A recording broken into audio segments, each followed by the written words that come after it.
Hai semuanya, selamat datang di video pembelajaran ekonomi bareng. Hari ini kita mau bahas hal penting banget, tapi sering gak kita sadari. Coba perhatikan beberapa hal di sekitar kamu. Harga makanan naik, lowongan kerja terasa lebih sedikit, atau pemerintah yang mengumumkan kebijakan baru. Pertanyaannya, bagaimana kita tahu semua itu benar-benar terjadi? Apakah hanya berdasarkan perasaan atau ada datanya? Nah, disinilah ilmu ekonomi bekerja, dan yang membuat semuanya bisa diukur dengan jelas adalah statistik. Statistik hadir untuk mengubah angka menjadi informasi yang bisa digunakan untuk mengambil keputusan. Angka indeks adalah alat untuk melihat perubahan suatu kondisi dari waktu ke waktu. Indeks harga digunakan untuk melihat apakah harga barang secara umum naik atau turun. Misalnya, tahun lalu kamu bisa beli 5 jajanan dengan uang 10.000, sekarang hanya bisa dapat 3. Artinya, daya beli kamu menurun, dan itu bisa dijelaskan dengan kenaikan indeks harga atau inflasi. Yang kedua, indeks produksi menunjukkan apakah jumlah barang yang diproduksi meningkat atau menurun. Contohnya, kalau sebuah pabrik sepatu biasanya menghasilkan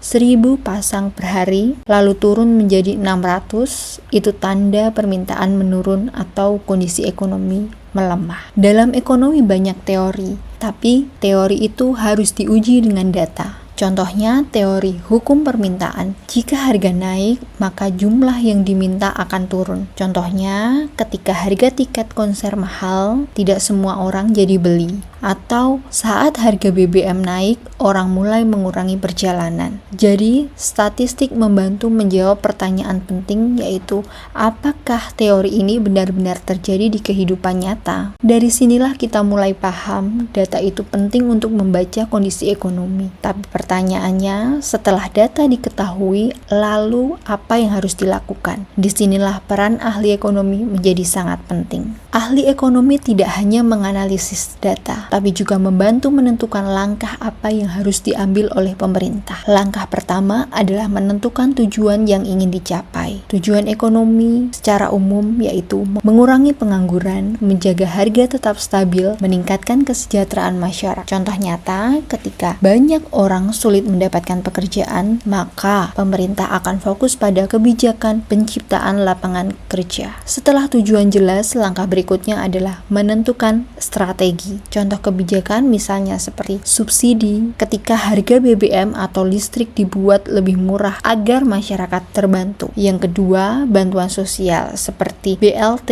atau bantuan langsung tunai untuk menjaga daya beli masyarakat. Yang ketiga, pajak yang digunakan untuk mengatur konsumsi dan pendapatan negara. Kalau harga kebutuhan naik lalu pemerintah memberikan bantuan, itu artinya kebijakan sedang dijalankan untuk menjaga ekonomi tetap stabil. Ahli ekonomi ibarat penyusun strategi yang memastikan keputusan pemerintah berdasarkan data, bukan sekedar asumsi. Sekarang kita tahu bahwa statistik membantu membaca kondisi dan ahli ekonomi membantu menentukan kebijakan. Tapi ekonomi itu luas banget. Kadang kita bicara tentang kebiasaan belanja seseorang, kadang juga tentang kondisi ekonomi suatu negara. Nah, perbedaan suatu sudut pandang inilah yang dibahas dalam mikro dan makroekonomi. Mikroekonomi fokus pada keputusan individu dan interaksi di pasar. Interaksi di pasar, contohnya ketika kamu membeli makanan di kantin, itu bagian dari aktivitas mikro. Contoh lagi juga tentang perilaku menjual dan pembeli. Penjual memberikan diskon agar dagangannya laku, pembeli mencari harga termurah. Yang ketiga, pasar faktor produksi. Orang bekerja dan mendapatkan gaji, itu bagian dari pasar tenaga kerja. Mikroekonomi membahas keputusan kecil yang kita lakukan setiap hari. Yang kedua, makroekonomi. Makroekonomi melihat kondisi ekonomi secara keseluruhan. Yang pertama, kegiatan ekonomi nasional. Apakah ekonomi negara sedang tumbuh atau justru melambat? Yang kedua, pengangguran dan inflasi. Banyak lulusan sulit mendapatkan pekerjaan, berarti pengangguran meningkat. Yang ketiga, peran pemerintah. Pemerintah mengatur kebijakan untuk menjaga stabilitas ekonomi. Makroekonomi seperti melihat ekonomi dari atas, lebih luas dan menyeluruh. Jadi sebenarnya aktivitas kecil yang kita lakukan setiap hari dalam mikroekonomi, kalau dikumpulkan akan membentuk gambaran besar dalam makroekonomi. Dari video ini kita bisa belajar bahwa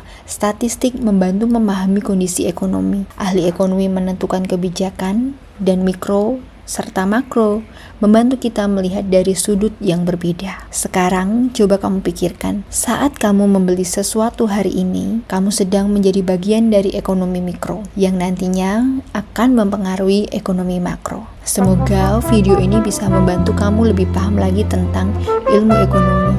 Sampai jumpa di video selanjutnya.